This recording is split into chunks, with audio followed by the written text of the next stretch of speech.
Rajagiri super speciality ഹോസ്പിറ്റലിലെ എല്ലാ വിഭാഗങ്ങളിലെയും ഡോക്ടർമാരുടെ വീഡിയോ കൺസൾട്ടേഷൻ സേവനം ഞങ്ങളുടെ സ്ഥാപനങ്ങളിൽ ലഭ്യമാണ്. Labs MHL. കണ്ടംകുളം ഈഴവ സമുദായ പരസ്പര സഹായ സമിതി ശ്രീനാരായണ ഗുരു ജയന്തി ആഘോഷിച്ചു. കണ്ടംകുളം ഈഴവ സമുദായ പരസ്പര സഹായ സമിതിയുടെ ആഭിമുഖ്യത്തിൽ സംഘടിപ്പിച്ച ശ്രീനാരായണ ഗുരു ജയന്തി ആഘോഷങ്ങളുടെ ഭാഗമായി രാവിലെ കണ്ടംകുളം ശ്രീ മഹാദേവ ക്ഷേത്ര സന്നിധിയിൽ നിന്നും വാദ്യമേളങ്ങളുടെ അകമ്പടിയോടെ ഘോഷയാത്ര ആരംഭിച്ചു.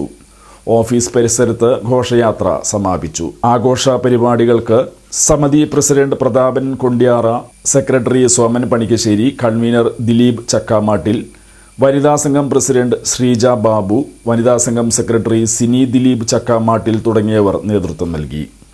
ഘോഷയാത്രയ്ക്ക് ശേഷം അംഗങ്ങൾക്ക് അരി വിതരണവും നടന്നു.